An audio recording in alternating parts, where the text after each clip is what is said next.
So hi everybody. It is like ये वाला जो है हमारा ये आई गेस फिफ्थ या सिक्स्थ लेक्चर होगा मेरे ख्याल से। कंटिन्यूएशन और फ्लो इतना अच्छा बना हुआ है इस टाइम कि मैं खुद फंबल कर जाती हूँ कि कौन सा लेक्चर है कौन सा नहीं है।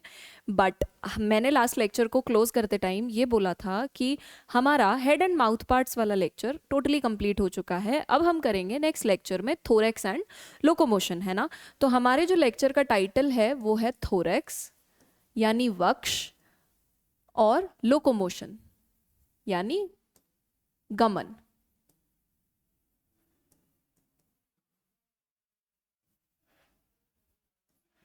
इसे हम बोलेंगे वक्ष और गमन। अच्छा, मैं 10 मिनट आप लोगों के इस चीज़ में कंज्यूम करूंगी। थोड़ा सा मैं ये पूछना चाहती हूँ कि क्या आप लोग मुझे ये बता सकते हैं कि थोरैक्स एंड लोकोमोशन को हमने एक साथ क्यों रखा। अब तक हम इंसेक्ट्स के बारे में इतना तो पढ़ चुके हैं, इतना हम समझ चुके हैं कि हमको ये आइडिया हो कि थोरैक्स क्या करता है, लोकोमोशन क्या होता है ना। बट यहाँ पे बेसिकली थोरैक्स जो है वो एक कीट का, जब मैंने डायग्राम बनाया था, वापस पीछे जाओ, अगर नोट्स हैं तुम्हारे पास वहां पे जाओ, जाके उस डायग्राम को देखो जो इंसेक्ट का डायग्राम पहले लेक्चर में हमने बनाया था। वहां पे मैंने ये बताया था कि थोरैक्स जो है वो वक्ष वाला हिस्सा होता है, सिर से जुड़ा हुआ होता है, बीच में होता है, यहाँ पे है हेड, यहाँ पे है थोरैक्स और यहाँ पे है एब्डोमेन। तो ये जो हिस्सा है ये है थोरैक्स, ये हिस्सा है एब्डोमेन, है ना। इस तरीके से कुछ हमने हमारा इंसेक्ट का डायग्राम बनाया था। और मैंने वहां पे ये बोला था कि थोरैक्स जो है उसको हम 3 हिस्सों में डिवाइड करते हैं, प्रोथोरैक्स, मीजोथोरैक्स और मेटाथोरैक्स। ये होते हैं 3 हिस्से। मैंने ये भी बोला था कि थोरैक्स से हमारा विंग्स और लेग्स जुड़े हुए होते हैं, है ना। थोरैक्स से क्या अटैच होता है, एक सेकेंड, जो वक्ष है उससे दो चीजें जुड़ी हुई होती हैं।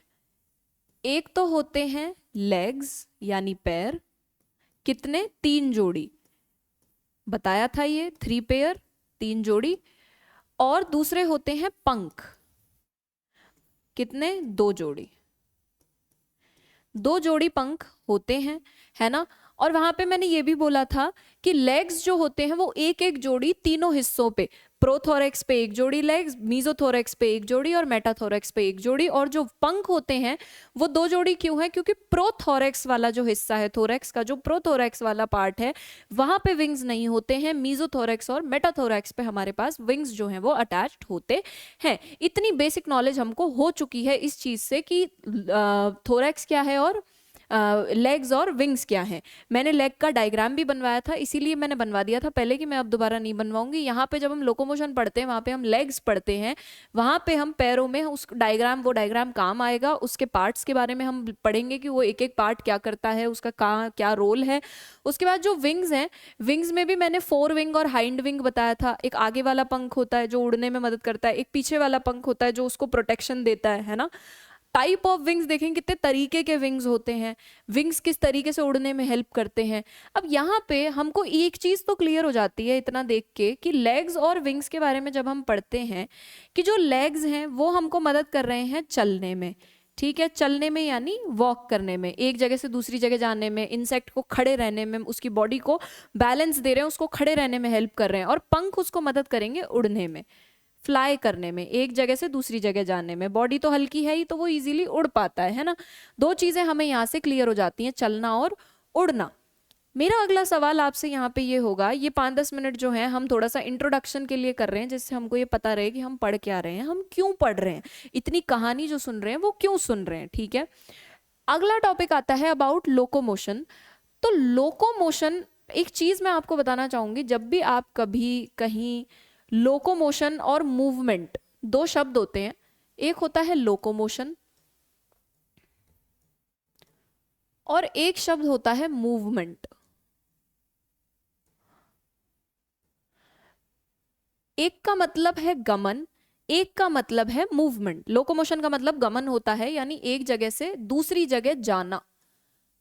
अब आप समझें दोनों में अंतर क्या होता है। मूवमेंट होते हैं 2 तरीके के, एक होते हैं इंट्रिंसिक यानी जो शरीर के अंदर कुछ मूवमेंट हो रहा है, एक होते हैं एक्सट्रिंसिक यानी शरीर के बाहर जो मूवमेंट हो रहा है। ये समझना बहुत जरूरी है, ये बहुत जरूरी है समझना। अगर ये नहीं समझोगे तो तुमको लोकोमोशन को अब्जॉर्ब करने में दिक्कत आ सकती है, ठीक है। लोकोमोशन का तो सीधा सा मतलब है, मैं बता देती हूँ, लोकोमोशन का सीधा सा मतलब है एक जगह से दूसरी जगह जाना। गमन यानी जगह बदलेगी एक से दूसरी जगह।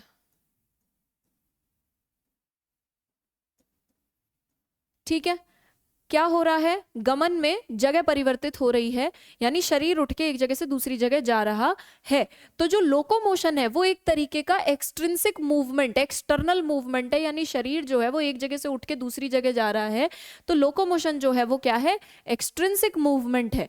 जबकि मूवमेंट जो है वो दो तरीके के हमने देख लिए, एक इंट्रिंसिक एक एक्सट्रिंसिक। इंट्रिंसिक यानी आंतरिक,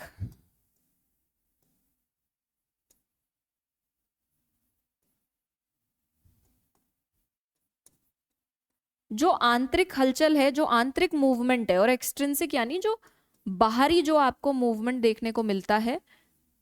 लोकोमोशन जो है वो भी शरीर का मूवमेंट है, एक्सटर्नल।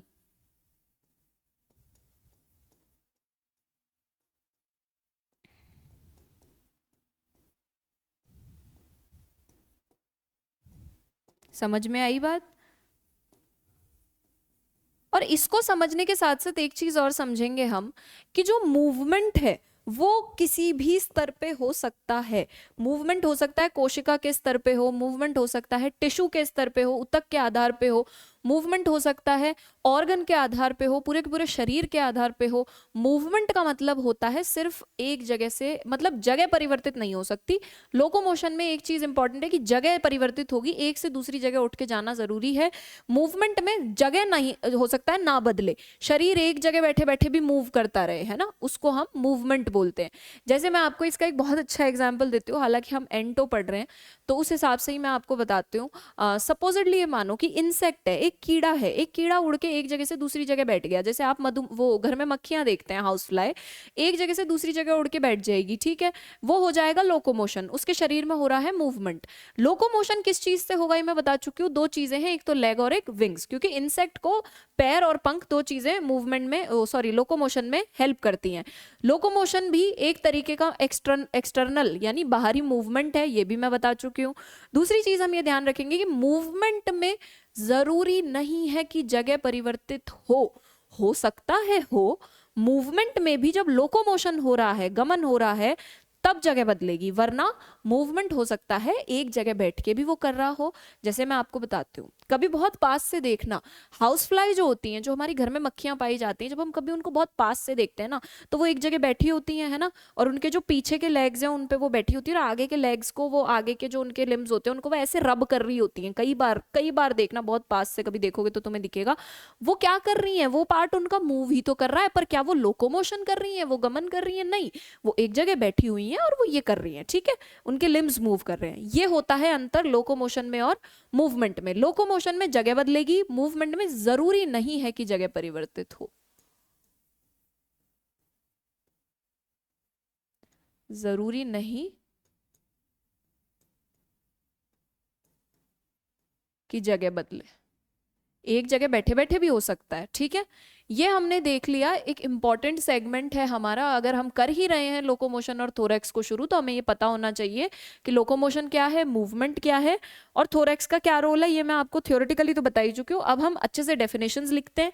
डायग्राम्स हम ऑलरेडी हमारे पास हैं, थोरैक्स का डायग्राम हमारे पास है, लेग्स का डायग्राम हमारे पास है, विंग्स का डायग्राम हमारे पास है। तो इसमें हम डायग्राम्स के साथ डील नहीं करेंगे, एकदम मस्त थ्योरी पे काम करेंगे कि आगे क्या क्या हमको देखना है, ठीक है। सबसे पहला टॉपिक इसमें हम देखते हैं थोरैक्स यानी वक्ष। अब वक्ष का इंट्रोडक्शन अगर मैं तुमको दूं, तो शरीर में, कीट का जो शरीर होता है उसके अंदर मध्य में बिल्कुल बीचों बीच सिर से और एब्डोमेन यानी उदर भाग से जुड़ा हुआ जो खंड है उसको हम बोलते हैं थोरैक्स यानी वक्ष, ठीक है। सही बात है जी, बिल्कुल सही बात है, हेड और एब्डोमेन के बिल्कुल बीच में। दूसरा, ये जो है प्राइमरीली किस चीज के लिए रिस्पॉन्सिबल है, लोकोमोशन के लिए यानी गमन के लिए रिस्पॉन्सिबल है, ये मैं बता ही चुकी हूँ, ठीक है। तो इसके बारे में हम यही पॉइंटर डाल लेंगे यहाँ पे।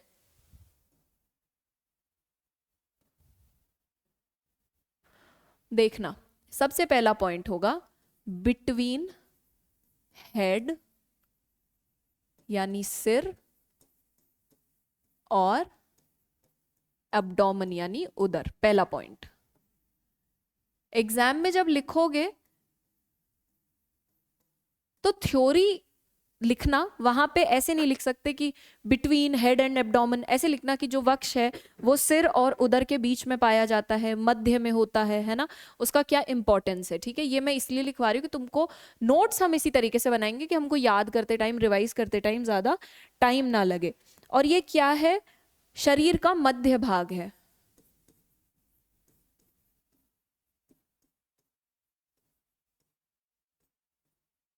शरीर का मध्य भाग यानी मिडल रीजन, बीचों बीच में है ना, इसलिए इसको बोला जाता है शरीर का मध्य भाग। ठीक है, इसके बाद हम देखते हैं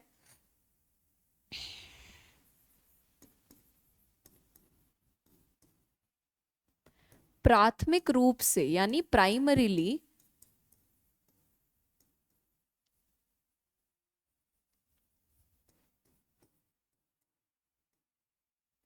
गमन यानी लोकोमोशन के लिए रेस्पॉन्सिबल है। प्राइमरीली ये किस चीज के लिए, गमन के लिए जिम्मेदार है।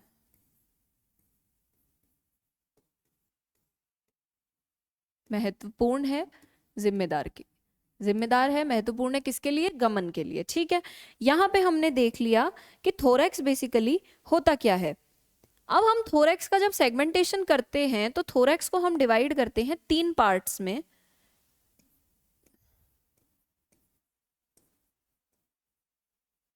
सेगमेंटेशन यानी खंड जब हम पढ़ते हैं इसके थोरैक्स के, तो हम बहुत बखूबी ये बात जानते हैं कि थोरैक्स के 3 खंड होते हैं।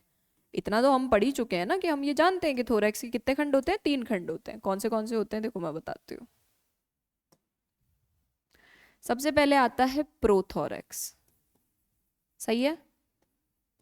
दूसरे नंबर पे आता है मीजोथोरैक्स, ये भी सही है। तीसरे नंबर पे आता है मेटाथोरैक्स,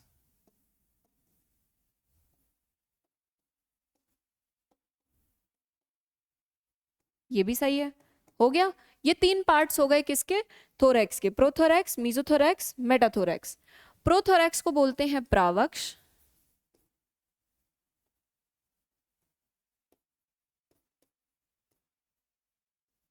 है ना, इसको बोलते हैं प्रावक्ष। मीजोथोरैक्स को बोलते हैं मध्यवक्ष और मेटाथोरैक्स को बोलते हैं पश्चवक्ष।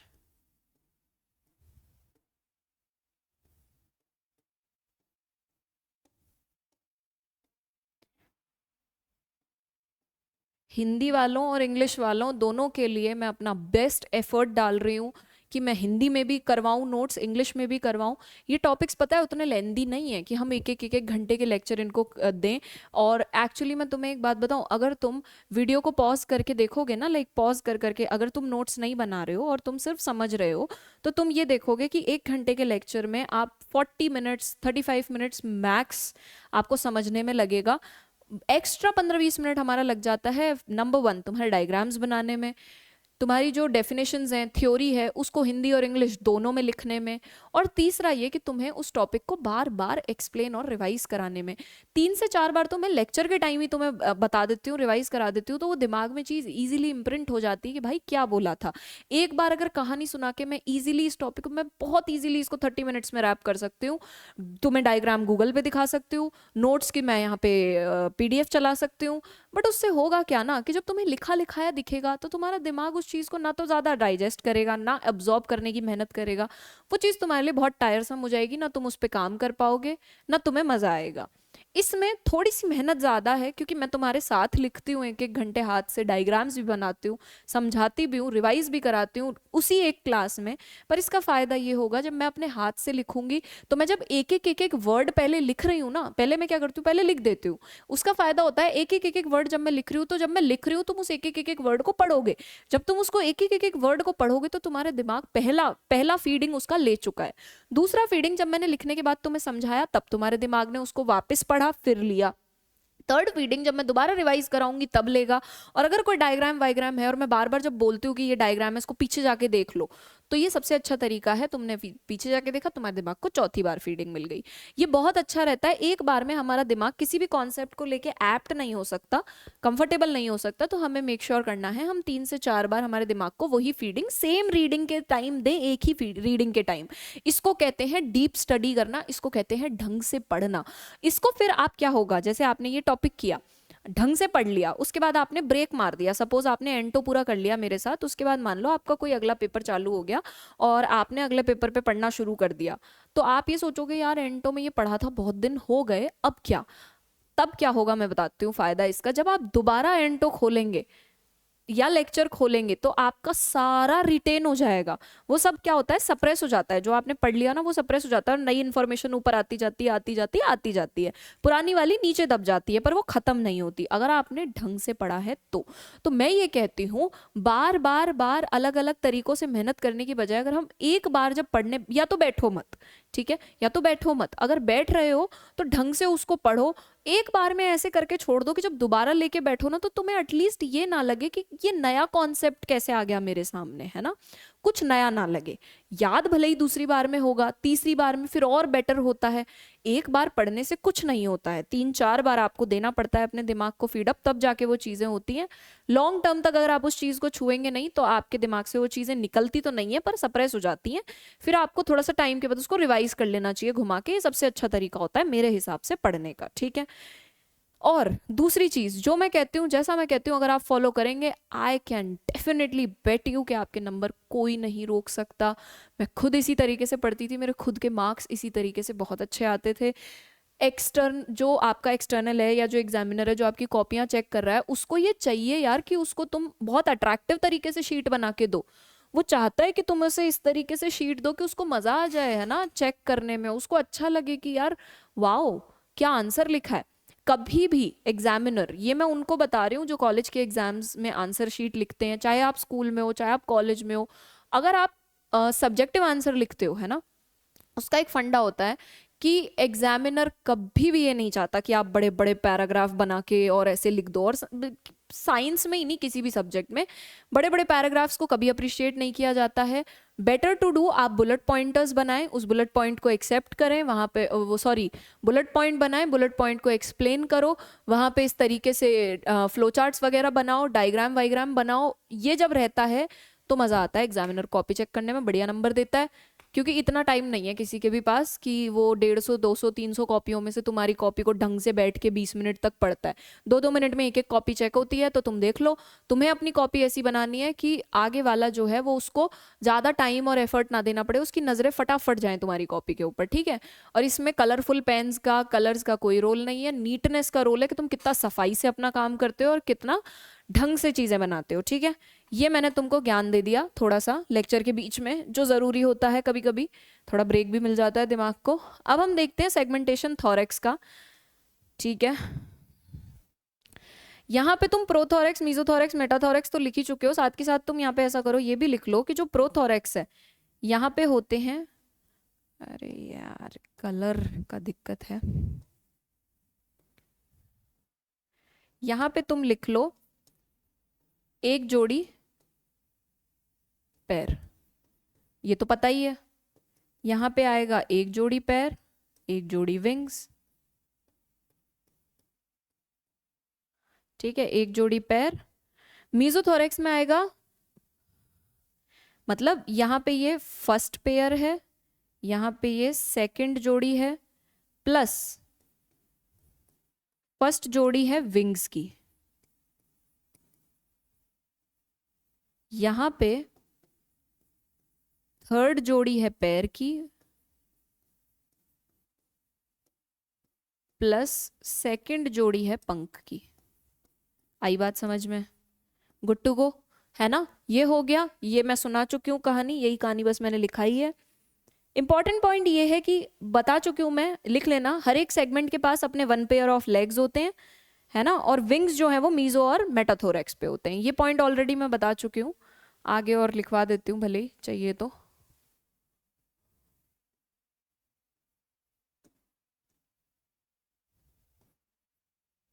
हर खंड पर एक जोड़ी पैर होंगे, एक ही बात को हम तीन तरीके से लिख रहे हैं। और दूसरा, दो जोड़ी पंख,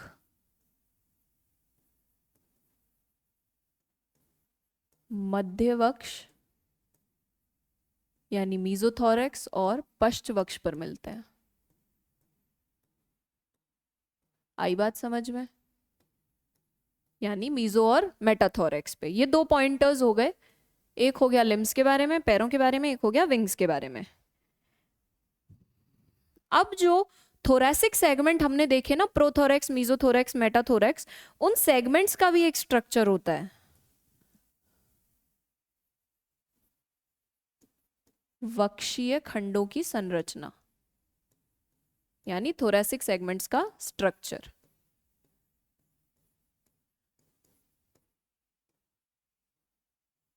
ठीक है, STR यानी structure of thoracic segments, SEG यानी सेगमेंट्स।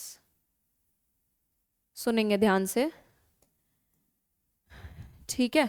हर एक जो थोरैसिक सेगमेंट है यानी प्रोथोरैक्स, मीजोथोरैक्स, मेटाथोरैक्स, तीनों जो हैं, हर एक जो खंड है उसके तीन भाग होते हैं। ठीक है, कितने होते हैं? तीन पार्ट्स होते हैं, मतलब, ठीक है, 3 पार्ट्स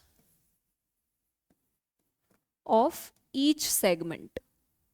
हर ईच सेगमेंट का मतलब हर एक खंड के 3 भाग होंगे, यानी प्रोथोरैक्स के 3 भाग, मीजोथोरैक्स के 3 और मेटाथोरैक्स के 3 भाग। कैसे? देखो, सबसे पहले आता है नोटम। सबसे पहले आता है जिसको हम बोलते हैं नोटम। अभी मैं तुमको बताती हूँ किस तरीके से होते हैं। नोटम जो है ये होता है डोर्सल अपर पार्ट यानी ऊपर।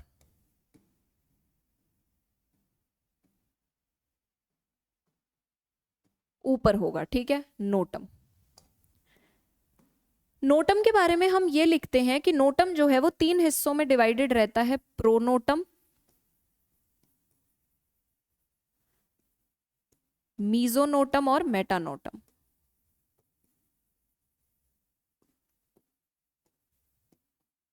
इसका हमको सिर्फ नाम याद रखना है कि नोटम कहाँ होता है। ठीक है, मैं बताती हूँ। जैसे सपोज ये एक इंसेक्ट है,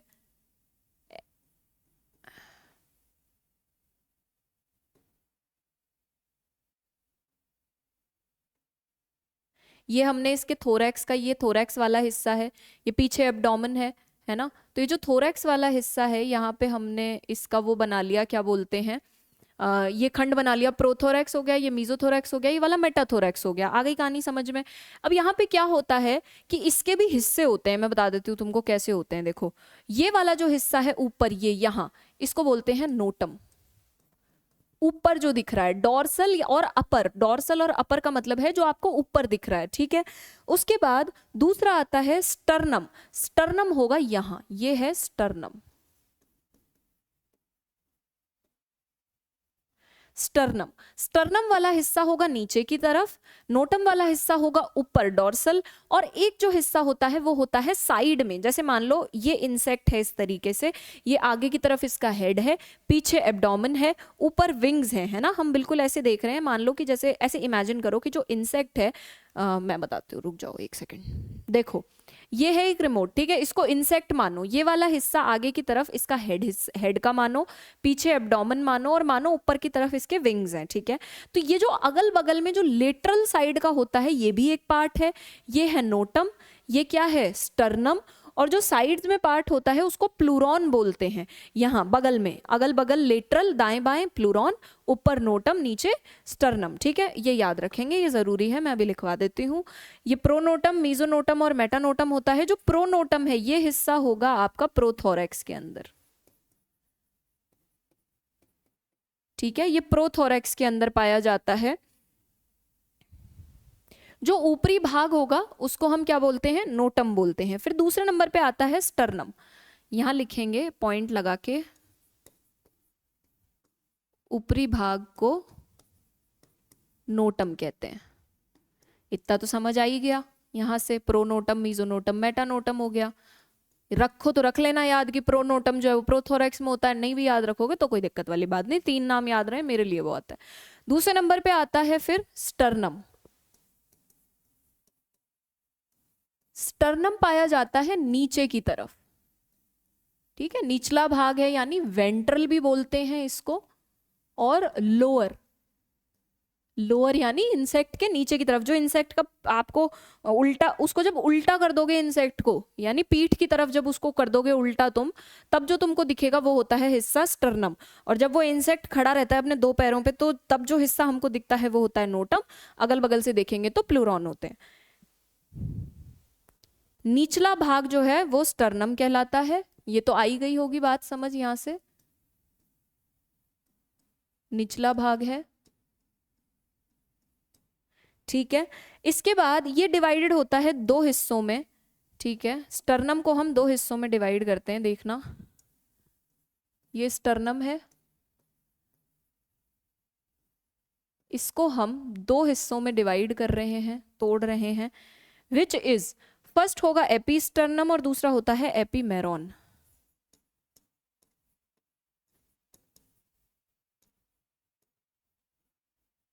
एपिस्टर्नम, एपीमेरॉन।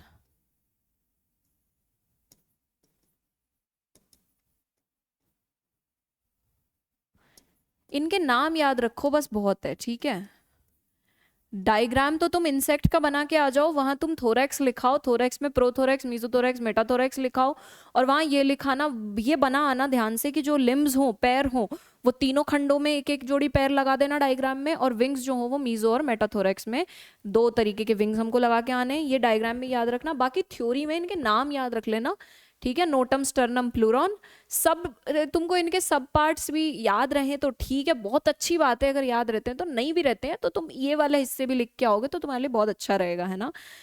उसके बाद आता है एक सेकेंड, एक सेकेंड, थोड़ी सी गड़बड़ हो गई मुझसे, ये इसको यहाँ से हटाओ। ये एपीमेरॉन और एपी स्टर्नम जो है ये प्लूरॉन के पार्ट्स हैं, ठीक है। स्टर्नम में सिर्फ इतना आएगा कि निचला जो भाग है उसे स्टर्नम कहते हैं।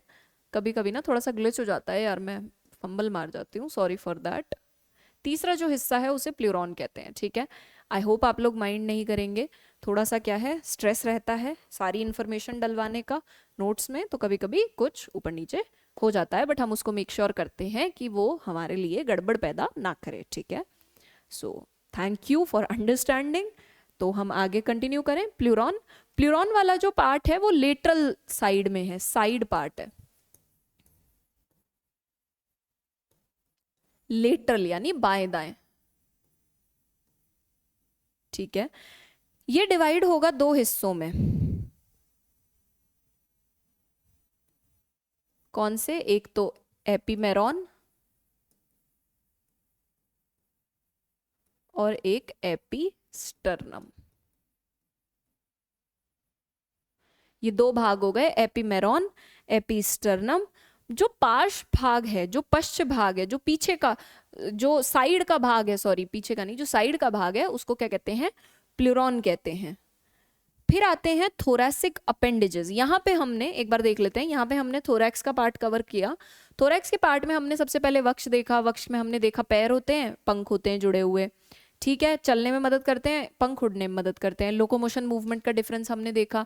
फिर हमने देखा थोरैक्स कहाँ होगा, बिटवीन हेड एंड एब्डोमेन, शरीर के मध्य भाग में है। प्राथमिक रूप से ये किसमें, गमन में मदद करता है। फिर सेगमेंटेशन में देखा प्रावक्ष, मध्यवक्ष, पश्चवक्ष।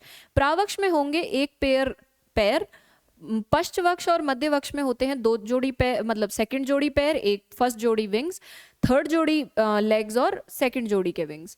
उसके बाद हर खंड पे 1 जोड़ी के पैर पाए जाते हैं और 2 जोड़ी पंख मध्यवक्ष और पश्चवक्ष पे पाए जाते हैं, ठीक है।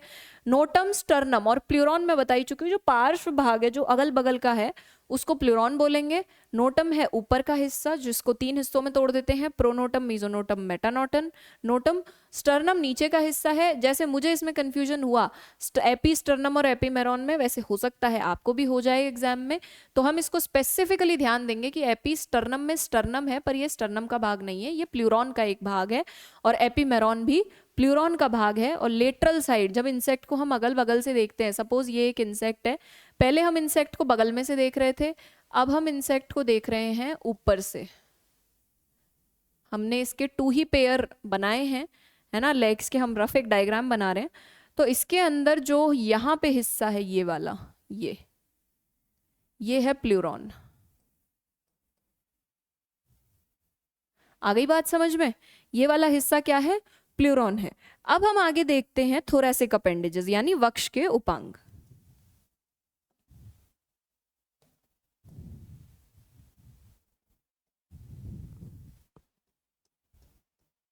अब आप इसको पॉज करो, मैं बता चुकी हूं वैसे तो, और पॉज करके सोचो वक्ष के उपांग। अपेंडेजेस कौन है? थोरैक्स की अपेंडेजेस कौन है? तो वहां पे मैं आपको 2 चीजें बता चुकी थी पहले ही, लेक्चर जब शुरू किया था तभी बिल्कुल शुरू शुरू में मैंने ये बोला था कि सबसे पहले तो वक्ष के उपांग के अंदर आते हैं लेग्स, पैर, और दूसरे नंबर पे आते हैं हमारे पास विंग्स। तो हमारा यही काम है कि हम अब थोरैक्स तो देख चुके हैं, हम अच्छे से अब लेग्स और विंग्स को समझते हैं कि क्या होते हैं। ठीक है, लेग का मैं डायग्राम बनवा चुकी हूँ, वहां पे मैंने बताया था, है ना, टार्सस, मेटाटार्सस और ट्रोकैंटर, कॉक्सल, कॉक्सा, है ना, ये सब मैंने बनवाया था डायग्राम। बनाया होगा तो बहुत बढ़िया बात है, नहीं बनाया होगा तो वहां जाओ, उसको बनाओ, उस लेक्चर को खोलो, वहां पे बना लो लेग का तुम डायग्राम। ठीक है, अब देखो, एक जो इंसेक्ट है टोटल उसके पास 3 पेयर ऑफ लेग्स हैं, ये तो हमको पता है। 3 पेयर ऑफ लेग का मतलब है इसके अंदर हम सबसे पहली चीज जो डील करते हैं वो आते हैं लेग्स। ये लिम्ब्स हैं और इनको हम पैर भी बोलते हैं। ठीक है, कितने हो गए? 3 पेयर, 3 जोड़ी, यानी टोटल कितने? 6। टोटल 6 पेयर हो गए, है कि नहीं? 3 पेयर में है, टोटल हो गए 6। ठीक है, स्ट्रक्चर कैसा होता है? अब देखो एक इंसेक्ट के लेग का स्ट्रक्चर कैसा होता है, हालांकि मैं ये बता चुकी हूँ, पर इसकी हम संरचना देखेंगे, इसके पार्ट्स देखते हैं। ठीक है, चलो, सबसे पहला जो आता है उसको बोलते हैं कॉक्सा। अब यहाँ पे सबसे अच्छी चीज तुम, मैं सजेस्ट करूंगी क्या कर सकते हो कि पीछे जाओ, डायग्राम बनाया होगा वहां, डायग्राम के पास जाओ, खोलो उस डायग्राम को, वहां पे मैं अब ये लिखवा रही हूँ, लेक्चर को पॉज नहीं करना, चलने दो लेक्चर को, बस लिखना नहीं, डायग्राम के पास जाना, डायग्राम पे जाके देखना, अच्छा कॉक्सा, कॉक्सा का हिस्सा ऐसा था मोटा सा पीछे से, है ना, जैसे अपनी थाइज होती है, तो वो क्या कर रहा है, कॉक्सा जो है वो बॉडी से जोड़ रहा है पैर को, है ना, शरीर से। तो मैं तुम्हें फीचर्स बताती जा रही हूँ, तुम्हें बस सुनना है, उसके बाद तुम क्या करोगे, उसको तुम पॉज करोगे, और पॉज करने के बाद, है ना, जो लिखा हुआ पूरा जब लिख दूंगी मैं, उसके बाद पॉज करना, उसी डायग्राम के पास जाना, वहां पे ही तुमने जहां नाम लिखे, अगर जगह है तो वहां पे कॉक्सा, कॉक्सा के आगे लिखना कि ये शरीर से जोड़ता है लिम्ब को, बाकी सबके फीचर्स लिखना। अगर नहीं है तो जहां पे मैं लेग करा रही हूँ वहां पे रफ एक बार दोबारा लेग का डायग्राम बना लेना, और वहां पे मेंशन कर देना, और वहां पे लिख देना, डायग्राम के साथ ही लिख देना, बेटर रहेगा, चाहे दोबारा बना लेना डायग्राम, कोई दिक्कत नहीं। ठीक है, जो कॉक्सा वाला हिस्सा है,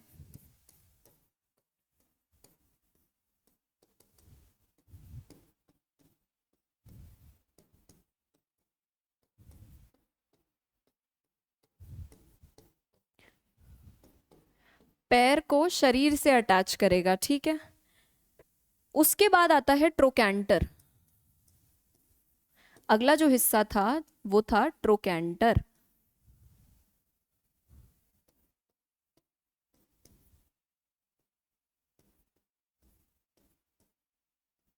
क्या कर रहे थे ट्रोकैंटर जी? ट्रोकैंटर जी बेसिकली छोटे से एक सेगमेंट है, स्मॉल सेगमेंट, यानी एक छोटा खंड है ट्रोकैंटर। इसके बाद आता है फीमर,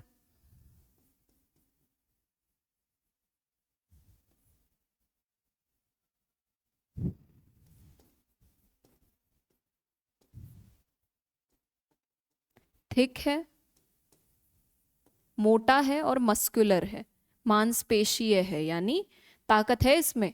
ठीक है, थिक है यानी मोटा है, मांसपेशीय है।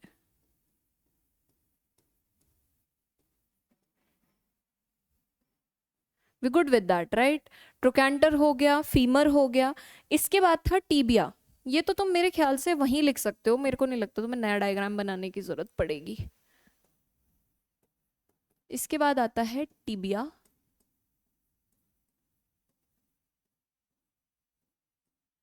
टिबिया क्या कर रहा है, लॉन्ग सेगमेंट है, टिबिया है लंबा, लंबा यानी लॉन्ग सेगमेंट है।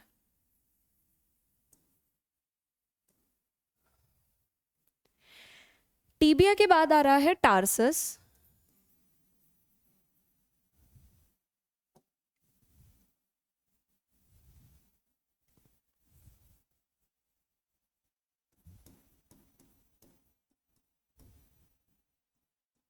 टार्सस दिखता है पैर जैसा, फुट लाइक। और फुट से भी मेरा मतलब है कौन सा फुट लाइक, एक तो होता है लेग, एक होता है फुट। लेग है, सपोज ये हमारा है, या इंसेक्ट का है, किसी का भी ले लो, है ना, किसी का भी ले लो, पूरा जो है वो तो लेग है। हम हमारा बना के दिखा रही हूं तुमको, पूरा तो ये इसको लेग बोलेंगे, पर ये जो हिस्सा होता है इसे फुट बोला जाता है। तो इंसेक्ट में भी होता है ना, फुट जैसा स्ट्रक्चर है टार्सस। डायग्राम पे मत जाना, बहुत ही बेकार डायग्राम है, बट एक रिप्रेजेंटेशन है माइनर सा जो मैं बताने की कोशिश कर रही हूँ। टार्सस हो जाएगा। टार्सस के बाद आता है प्री टार्सस, जिनको क्लॉज बोलते हैं।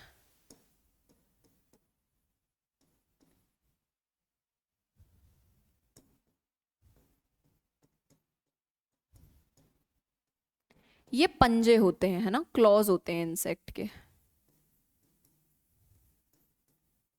ठीक है, यहां तक समझ में आई कहानी। ये हो गए फुट के पार्ट्स। ठीक है, अब हम देखते हैं टाइप ऑफ लेग्स, कितने तरीके के लेग्स होते हैं।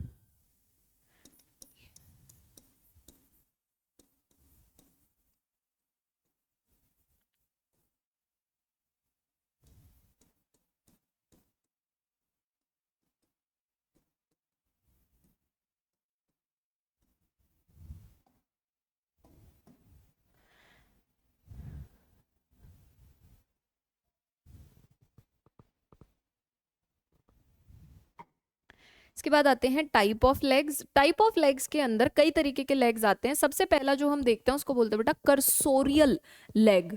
कैसा, कर्सोरियल। ध्यान से सुनना अब मेरी बात, ठीक है।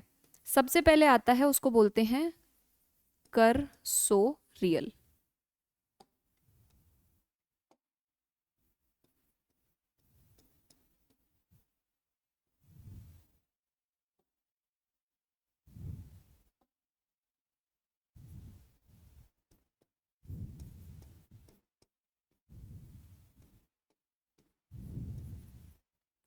ये प्रॉपरली रटने वाली चीज है, इसमें कुछ भी दिमाग लगाने की जरूरत नहीं है, इसको रटना है।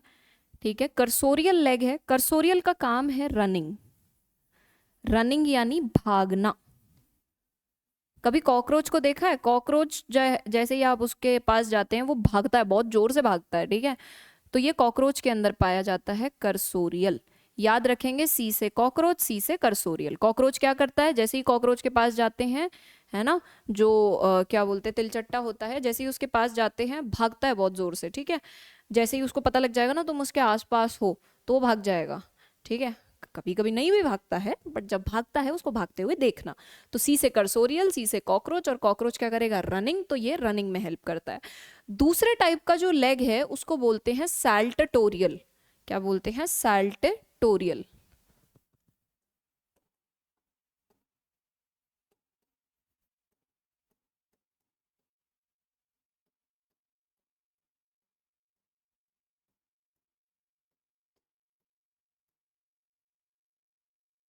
सैल्टटोरियल, सैल्टटोरियल बेसिकली पाया जाएगा ग्रास हॉपर के अंदर, टिड्डे के अंदर, और ये जंप करने में, कूदने में मदद करता है। आ गई कहानी समझ में? इनके सबसे अच्छे तरीके पता है क्या है टाइप ऑफ लेग्स याद करने के, कि आप लेग देखें, लेग देखने के बाद उससे रिलेटेड ऑर्गेनिज्म, जो कीड़ा है उससे रिलेटेड इंसेक्ट, उसको देखे, जैसे कर्सोरियल, कर्सोरियल में सी से कर्सोरियल, सी से कॉकरोच। कॉकरोच क्या करेगा, भागता है, उड़ने के बारे में हम अभी नहीं बात कर रहे हैं विंग्स की, हम अभी लेग्स की बात कर रहे हैं। तो कर्सोरियल में ये क्या करेगा, भागेगा, तो ये रनिंग में हेल्प करते हैं, ठीक है। उसके बाद साल्टटोरियल, साल्टटोरियल क्या करेगा, साल्टटोरियल ग्रास हॉपर के अंदर होगा। तो ग्रास हॉपर क्या करता है, जंप करता है। ग्रास हॉपर दो चीजें करता है, ध्यान से देखना, या तो उड़ेगा या तो जंप करता है, और जंप करके फ्लाई भी करता है ना। तो साल्टटोरियल जो है वो ग्रास हॉपर के अंदर होता है, कूदने में मदद करेगा। उसके बाद थर्ड नंबर पे जो है उसको बोलते हैं नाटाटोरियल। क्या बोलते हैं, नाटाटोरियल,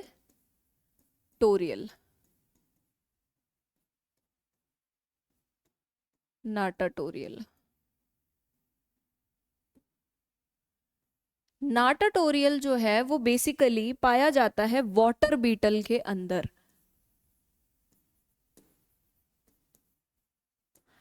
अब वाटर बीटल जो होगा, जिसके नाम में ही वाटर है, तो हम ये तो समझ चुके हैं, हम लेग की बात कर रहे हैं, एक तो पहली चीज। दूसरी चीज, हम वाटर बीटल की बात कर रहे हैं, तो मतलब ये स्विमिंग में मदद करेगा। वाटर में तो स्विम ही करना पड़ेगा ना, अगर आप उड़ नहीं पा रहे हो तो स्विमिंग यानी तैरने में मदद करता है। सबसे अच्छा तरीका ये है, इनके नाम याद रखेंगे इंसेक्ट्स के, तो हमको आराम से याद आ जाएगा कि हम कौन से टाइप के लेग कहाँ पे लिख रहे हैं। फिर उसके बाद आते हैं फोसोरियल। फोसोरियल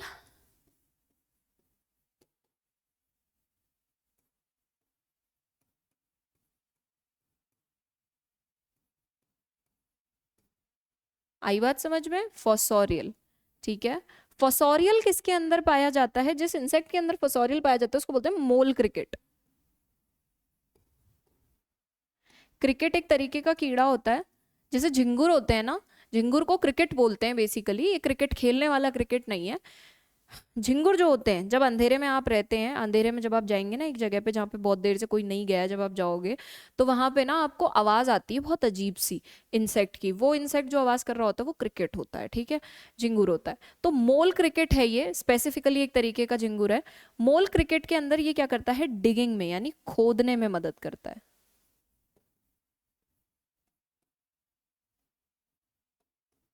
खुदाई में मदद करता है, खोदने में मदद करता है। इसके बाद आता है रेप्टोरियल। मैं यही लिखवा देती हूँ, 5वें नंबर पे आता है रेप्टोरियल।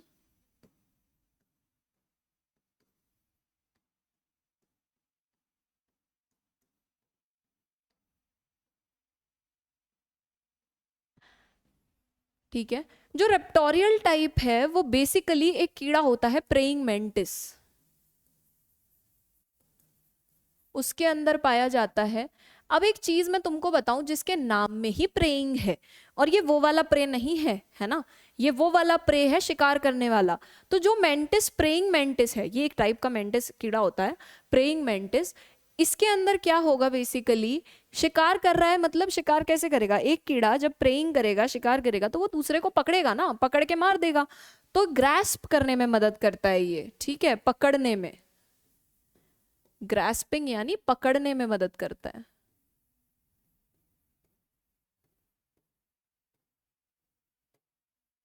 आई बात समझ में। ये हमने 5 तरीके के हमारे लेग्स के टाइप्स देख लिए। यहाँ पे हमारा लेग जो है खत्म हो जाता है। हम लेग का डायग्राम बना चुके हैं, हम लेग का वो देख चुके हैं, पार्ट देख चुके हैं, और लेग के टाइप भी देख चुके हैं। एक बार रिवाइज करवा देती हूँ तुमको मैं। वक्ष के जो उपांग थे, थोरैक्स के अपेंडेजेस, उसमें हमने 2 चीजें देखी थी, एक तो विंग्स और एक तो लेग्स, ठीक है। जो लेग्स हैं उसमें हमने देखा 3 पेयर के होते हैं, यानी टोटल कितने, 6, ठीक है। एक एक जोड़ी एक एक हिस्से से जुड़ा हुआ रहता है। संरचना, सबसे पहले आता है कॉक्जा। कॉक्जा कौन सा वाला हिस्सा है, इस तरीके से एक मोटा हिस्सा जो था वो कॉक्जा था। उसके बाद यहाँ एक छोटा सा खंड था जिसको हम ट्रोकेंटर बोलते हैं। उसके बाद एक हमने यहाँ ऐसे इस तरीके से फीमर बनाया था। लो मैं तुमको दोबारा ही बना के दे देती हूँ डायग्राम। और उसके बाद आगे फीमर के बाद हमने टीबिया, टीबिया देखा, टीबिया था यहाँ पे एक लंबा सा सेगमेंट, है ना। और उसके बाद हमने टार्सस देखा। टार्सस कैसा था, फुट लाइक, कुछ इस तरीके का स्ट्रक्चर हमने देखा था ना, टार्सस फुट लाइक। और इसके बाद था क्लॉ, जिसको हम प्री टार्सस बोलते हैं। ये लो, ये बन गया हमारा डायग्राम। यहाँ पे इसके पास ये लो सीलियाज भी थे, हेयर लाइक स्ट्रक्चर, जो इसको मदद कर रहे थे, ठीक है। ये बन गया इंसेक्ट का लेग। आई बात समझ में। कॉक्सा, ट्रोकेंटर, फीमर, आगे टीबिया, टार्सस, प्री टार्सस यानी क्लॉ, ठीक है। टाइप ऑफ लेग देखो, टाइप ऑफ लेग में सबसे पहले कर्सोरियल। कर्सोरियल किस में? मैंने बोला सी से कर्सोरियल, सी से कॉकरोच, यानी उसको भागने में, रनिंग में हेल्प कर रहा है।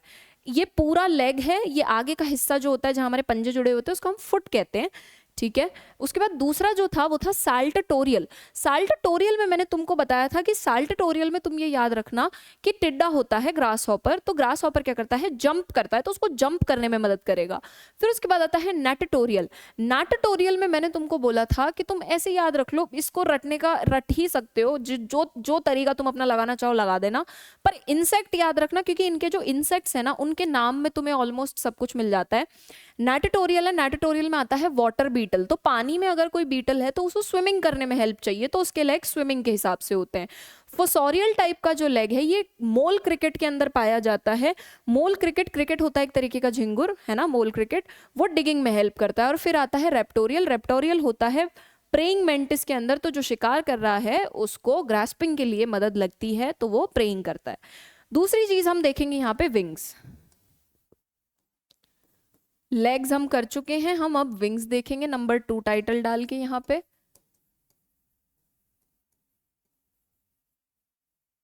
ठीक है, अब मेरी बात को ध्यान से सुनना। मैं ये बता चुकी हूँ बहुत बार कि जो पंख होते हैं वो दो पेयर होते हैं, है ना, मैं बहुत बार लिखवा चुकी हूँ। मीजोथोरैक्स और मेटाथोरैक्स में एक एक पेयर होता है, ठीक है, ये मैं दोबारा नहीं लिखवाऊंगी। दूसरी चीज इसकी ये होगी, कैरेक्टर इसके मैं ऑलरेडी तुमको मतलब कैरेक्टरिस्टिक बता चुकी हूँ, वही लिख लेना यहाँ पे भी। कैरेक्टरिस्टिक्स क्या होंगे? 2 जोड़ी, यानी टोटल 4 लिखवाई दिया। लो यार, क्या तुम याद रखोगे? लिखो, मजे करो, ठीक है। अब इतनी बार तो जब ये पॉइंट्स आ चुके हैं तो यहाँ तो सुन सुन के ही इतना क्लियर हो जाता है कि यार अच्छा 2 जोड़ी हैं, 3 जोड़ी हैं, कहाँ है, क्या है, कहाँ नहीं है, ठीक है। इतना तो मैं वैसे ही बता चुकी हूँ। प्रेजेंट होगा कहाँ? मीजो और मेटाथोरैक्स में, मध्य वक्ष और पश्च वक्ष के अंदर। हिंदी वाले हिंदी लिख लेना यार, मैं साथ के साथ प्रोनाउंस करती जाती हूँ। कई बार मैं बिल्कुल हिंदी में लिख देती हूँ, इंग्लिश प्रोनाउंस कर देती हूँ, कई बार मैं बिल्कुल इंग्लिश में लिख देती हूँ, हिंदी प्रोनाउंस कर देती हूँ। तो जिसको जिसमें लिखने में कंफर्टेबल हो उसमें लिखो। पर मेरे हिसाब से क्लासेस बायलिंगुअल होने के साथ साथ जब नोट्स बायलिंगुअल बनते हैं ना यार, तो उसको पढ़ने में बड़ा मजा आता है। और साइंस ऐसा हमारा सब्जेक्ट है जिसमें हमारा बायलिंगुअल चलना बहुत ज्यादा जरूरी है, क्योंकि हिंदी वालों को ढंग से हिंदी नहीं आती समझ में, ऐसा होता है, क्योंकि हिंदी के वर्ड्स बहुत कॉम्प्लेक्स होते हैं। इंग्लिश वालों को कई बार ढंग से इंग्लिश नहीं आती है ना, तो ये ज़्यादा सूटेबल है। अब हम टाइप ऑफ विंग्स देख लेते हैं यार, चलो, है ना, टाइप्स ऑफ विंग्स, प्रकार देख लेते हैं कितने तरीके के होते हैं, ठीक है। टाइप के अंदर सबसे पहले तरीके का जो प्रकार है इसको बोलते हैं मेम्ब्रेनियस विंग्स।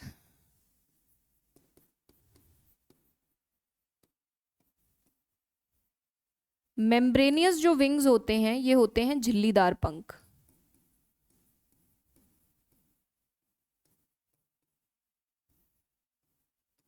कैसे? झिल्लीदार। अब तुमको ये तो पता ही लग रहा होगा नाम से ही कि जो मेम्ब्रेनियस है, जो झिल्लीदार है, मतलब वो बहुत ही पतला होगा, बहुत ही थिन होता है ना। तो ये थिन होते हैं और ट्रांसपेरेंट होते हैं। कैसे होते हैं? थिन और ट्रांसपेरेंट। थिन, भाई मेम्ब्रेनियस है, इतना पतला है, झिल्लीदार है, झिल्लीदार के तो नाम से ही पता लग रहा है कि पतला है। तो पतला और मेम्ब्रेन और ट्रांसपेरेंट, पारदर्शी, ऑलमोस्ट पारदर्शी, इतने ट्रांसपेरेंट हैं कि आप जो वेन्स होती हैं ना वो भी आर पार देख लो, कहते इतना ज्यादा, ठीक है। किस में पाया जाएगा जी? ये पाया जाता है हनी बी और इलाइट्रा। एग्जाम्पल लिखेंगे, यहाँ आगे डलवा देती हूँ। मधुमक्खी और एक इंसेक्ट होता है जिसको इलाइट्रा बोलते हैं। तुम एक भी याद रख लेना बहुत है मेरे लिए, जो तुम्हारा मन करे। और तुम इसकी हिंदी सर्च कर लेना कि भाई इलाइट्रा जो है इसकी हिंदी में इसको क्या बोलते हैं। बाकी वैसे तुम इलाइट्रा भी लिख के आओगे ना, अगर तुम हिंदी मीडियम के और फिर भी तुम इंसेक्ट में इलाइट्रा लिख के आते हो तो कोई ऐसे नहीं तुम्हारा नंबर काट लेगा, कोई दिक्कत नहीं है ना। तो बिंदास जाके लिख के आओ, ठीक है। मेम्ब्रेनियस हो गया। दूसरे जो विंग्स होते हैं इनको बोलते हैं हार्ड फोर विंग्स। अब एक बात ध्यान रखना, फोर विंग्स का मतलब है ये आगे होंगे, ठीक है। हार्ड है यानी कठोर हैं, ठीक है। इसका फीचर होता है ये होते हैं हाफ हार्ड। आधे हार्ड हैं, आधे मेम्ब्रेनियस हैं, आधे कठोर हैं, आधे झिल्लीदार हैं।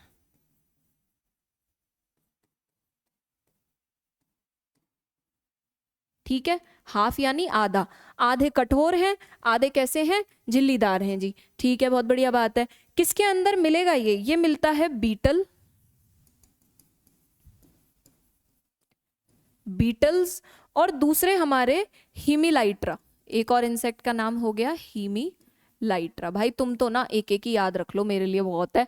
तुम हनी बी, बीटल्स इतना भी याद रख लो, बहुत है। ठीक है, हार्ड फोर विंग्स हो गए। इसके बाद आता है, एक सेकेंड,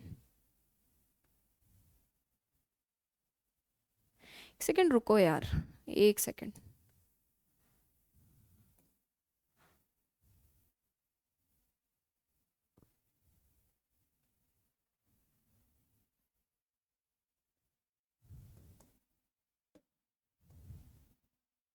मेरी एक बात ध्यान से सुनना, मेम्ब्रेनियस विंग्स जो थे वो थे थिन, ठीक है, और ट्रांसपेरेंट। किसके अंदर पाए जा रहे थे, हनी बीज के अंदर पाए जा रहे थे।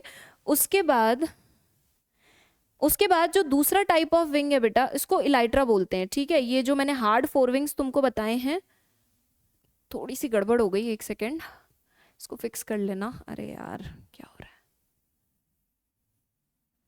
एक सेकेंड। ये जो हार्ड फोर विंग्स हुए, इसको हम दूसरा, इसका नाम इलाइट्रा है।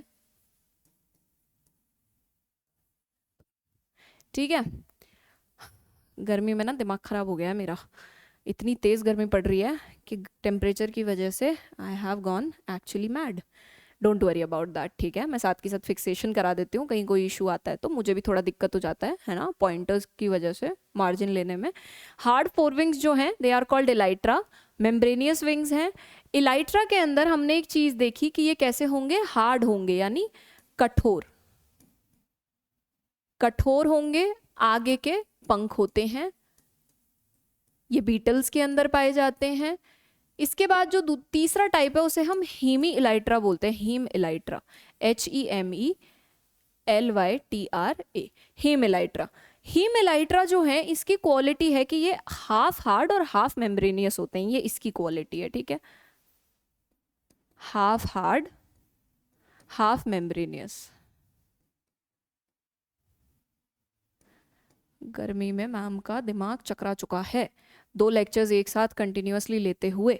ठीक है, sorry for that, very sorry for that.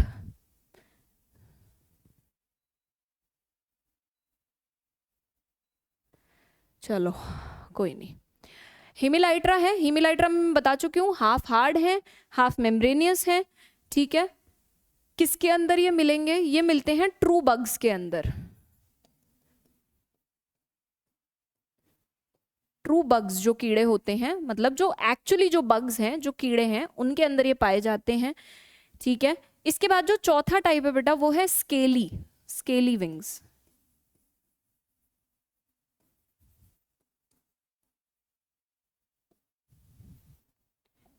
आज के लेक्चर में जो थोड़ा बहुत फंबल आ रहा है उसको माइंड मत करना। ठीक है, कभी कभी रेफरेंसेस लेते हुए पॉइंटर्स फिगर आउट करने में गड़बड़ हो जाती है मुझसे भी। I am not a robot, I am also a human being. ठीक है, still I am trying my best कि मैं तुमको बेस्ट तरीके से चीज़ें समझा पाऊँ, अच्छे से अच्छा कंटेंट दे पाऊँ, अच्छे से अच्छी इन्फॉर्मेशन तुम्हें फीड कर पाऊँ, जिससे तुम्हारे लिए नोट्स बनाना और कॉन्सेप्ट्स को समझना ईजी हो पाए। ठीक है, मैम भी ह्यूमन है, ह्यूमन एरर्स कभी कभी आ जाते हैं। ठीक है, स्केली विंग्स जो होते हैं ये ध्यान रखना चलो कि इनमें स्केल होते हैं, स्केल्स पाए जाते हैं।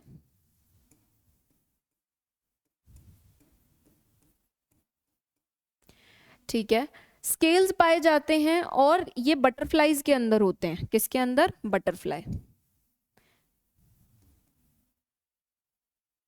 बटरफ्लाईज का तितलियां एग्जाम्पल होती हैं। इसके बाद 5वें नंबर पे आते हैं हेयरी विंग्स, वो विंग्स जिन पे थोड़े से बाल पाए जाते हैं। 5वें नंबर पे आते हैं हेयरी। हेयरी में आते हैं कवर्ड विद हेयर्स, बालों से ढके हुए।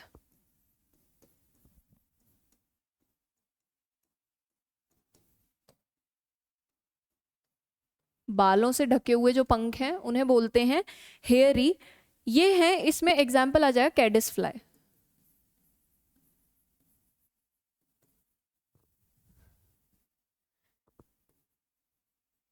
कैडिस फ्लाइज जो होती हैं वो इसका एग्जाम्पल आ जाएगा किसका, हेयरी विंग का, कैडिस फ्लाइज। ठीक है, यहाँ पे हमने कितने टाइप के विंग्स देखे, 5 टाइप के। चलो एक बार तुम्हारे कंफ्यूजन को रिजॉल्व करने के लिए, अगर मेरी वजह से कोई कंफ्यूजन हुआ हो यहाँ पे, तो हम इसको यहाँ पे वो बना लेते हैं, इसका फ्लो चार्ट बना लेते हैं। देखिए कैसे बनता है, 1 2 3, अरे यार 3 4 और ये 5।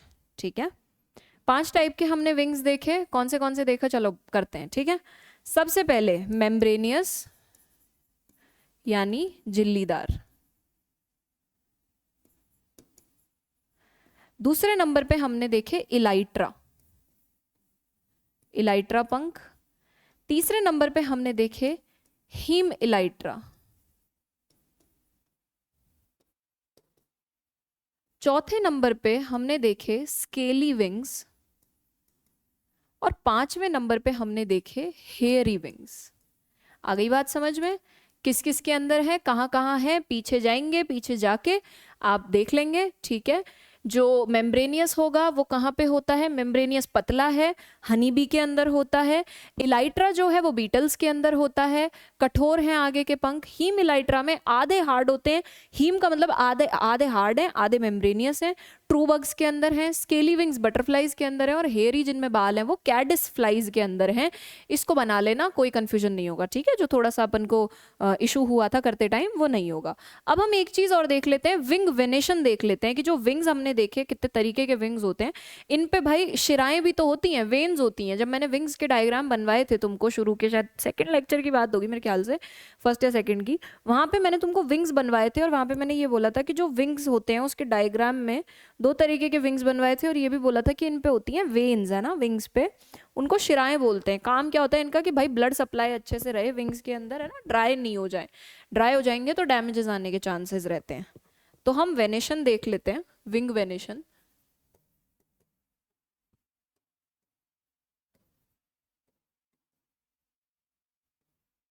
विंग वेनेशन यानी पंख शिरा विन्यास।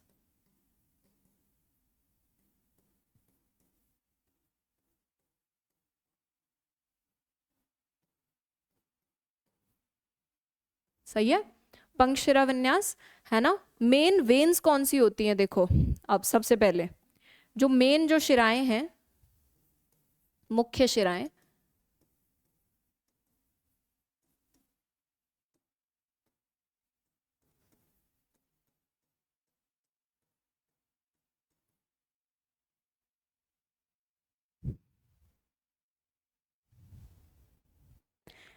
छह शिराएं होती हैं बेटा। सबसे पहले आती है कोस्टा, इसको बोलते हैं सी। दूसरे नंबर पे आती है सबकोस्टा,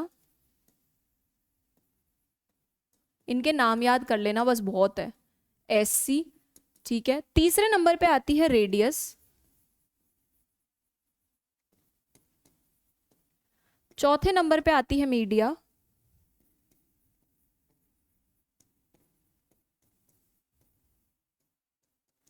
पांचवें नंबर पे आती है क्यूबिटस।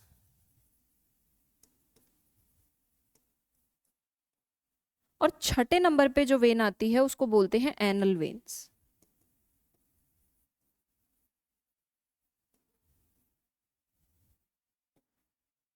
ठीक है, ये इनके वो हो गए, कोस्टा का सी, सब कोस्टा एस सी, रेडियस का आर, मीडिया एम, क्यूबिटस सी और एनल वेन्स ए। हर एक शिरा का अपना कुछ काम है, हर एक शिरा का अपनी एक जगह है जहां वो ब्लड सर्कुलेट करती हैं। इंपॉर्टेंस क्या है, पंखों की जो शिराएं हैं ना बेटा, मैं यहाँ बगल में लिखवा देती हूँ, इसका महत्व समझना एक बार।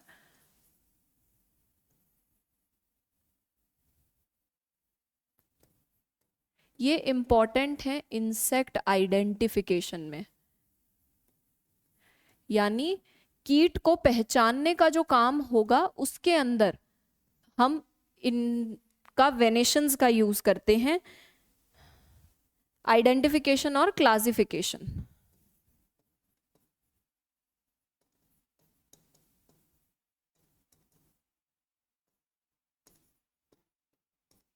मेजरली तो कीटों का वर्गीकरण करने में सहायक होते हैं ये। आ गई कहानी समझ में? चलो जी, ये हो गया हमारा कीटों का वर्गीकरण करने में महत्वपूर्ण हो गई हमारी पंखों की शिराएं। इसके बाद हम एक बार लोकोमोशन देख लेते हैं। ठीक है, लोकोमोशन के बाद हम फ्लाइट का मैकेनिज्म देखेंगे, फिर हम देखेंगे स्पेशल अडेप्टेशंस इनकी क्या क्या हैं, और थोरैक्स की क्या इंपॉर्टेंस है। ठीक है, इसको कवर अप करेंगे। लोकोमोशन इन इंसेक्ट्स अगर हम देखें, कितने तरीके का लोकोमोशन होता है। 60 मिनट्स की हो गई। अच्छा, ऐसा करते हैं, क्या करते हैं अपन कि ये वाला जो पार्ट है लोकोमोशन वाला, और विंग्स का जो कंटिन्यूएशन है कि भाई विंग्स की फ्लाइट का जो कि कितने तरीके की फ्लाइट होती है, थोरैक्स की इंपॉर्टेंस है, इसको अपन नेक्स्ट लेक्चर में रैप करने का ट्राई करेंगे। ठीक है, मैंने सोचा था मैं तुमको ये पूरा करवा दूं, पर थोड़ा सा इसमें मेरे को टाइम लग गया किस चीज़ में, तुमको कॉन्सेप्ट एक्सप्लेन करने में सारा थोड़ा सा यार टफ रहता है। पर ये है बात कि अगर तुम ढंग से समझ लोगे ना तो तुम्हारे लिए बहुत बेटर रहेगा। कभी कभी थोड़ा सा, ठीक है, कॉम्प्लेक्सिटी हो जाती है, बट हमारा एम ये है कि हम उसको फिक्स करें और साथ के साथ आगे चलें। ठीक है, ये लेग्स हम कर चुके हैं, लेग्स के टाइप देख चुके हैं, टाइप्स में समझा चुकी हूँ ऑलरेडी अलग से। विंग्स हैं, विंग्स टोटल 2 पेयर में हैं, टाइप ऑफ विंग्स भी मैं बता चुकी हूँ। इसमें सबसे अच्छा तरीका, सबसे पहले तुम ये बना लेना, सबसे पहले तुम ये बना लेना और उसके बाद लिख लेना। हो चाहो तो यही नीचे लिख लेना क्योंकि एक एक लाइन ही है, और नहीं लिखना चाहो तो अलग से लिखना चाहो तो लिख लेना, पर ये बना लेना, ये बहुत जरूरी है। ठीक है, ये वाला जो बबल था विंग वेनेशन है। विंग वेनेशन में तुम्हें याद रहना चाहिए कि ये 6 वेन्स होती हैं, रट लेना, ये वेन्स रट लेनी है। इसमें मैं कुछ अलग से नहीं बता रही, इन वेन्स का क्या फंक्शन है क्या नहीं है इतना नहीं जाना है। इंसेक्ट उसमें ये क्लासिफिकेशन में और आइडेंटिफिकेशन में रोल प्ले करती है, एक ये वो है। ठीक है, यहाँ पे हम रैप करते हैं हमारा थोरैक्स, थोरैक्स के अपेंडेजेस, आगे हम देखेंगे लोकोमोशन, फ्लाइट का मैकेनिज्म, और ठीक है, एक मैं थोरैक्स का इंपॉर्टेंस और तुमको यहीं लिखवा देती हूँ। 2 तो इंपॉर्टेंस हम पीछे लिख चुके हैं, दोबारा नहीं लिखेंगे, जो पीछे लिख चुके हैं वहां एक और लिख लेना। एक सेकेंड, यहाँ पे मैं तुमको 2 पॉइंटर्स लिखवा चुकी हूँ ना, यही इसके फीचर्स हैं, यही इसकी इंपॉर्टेंस है। एक तो मूवमेंट में रिस्पॉन्सिबल होगा, यहाँ पे लिख लो, एक तो मूवमेंट में रिस्पॉन्सिबल है, मूवमेंट एंड लोकोमोशन एक ही बात है ना, मूवमेंट एंड लोकोमोशन में रिस्पॉन्सिबल है।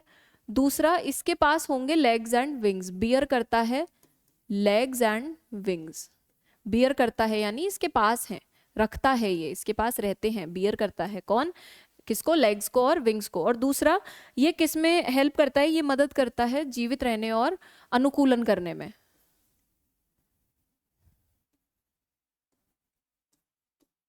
सहायक है, किन 2 चीजों में सहायक है, एक तो जीवित रहने में यानी सर्वाइवल में,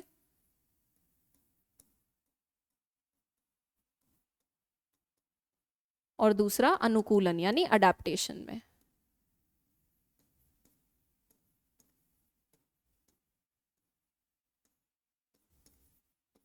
ठीक है, ये हो गया, we are done with that. चलो जी, यहाँ पे हमने समझ लिया कि थोरैक्स की क्या इंपॉर्टेंस है, क्या वो है, मैंने तुमको शुरू में इसलिए लिखवा दिया, अलग से मेरे को पॉइंटर्स बना के लिखवाना पड़ता है ना। मूवमेंट एंड लोकोमोशन यानी चलन और गमन, चलन और गमन में मदद करेगा। उसके बाद इसके पास लेग्स और विंग्स होते हैं, और ये सहायक है, हेल्पफुल है किसमें, सर्वाइवल में और अडेप्टेशन में। ये इसके तीनों डायमेंशन के रोल्स हो गए और इंपॉर्टेंस हो गई। ठीक है, अब हमारे पास नेक्स्ट टॉपिक मैं बता चुकी हूँ, लोकोमोशन करेंगे।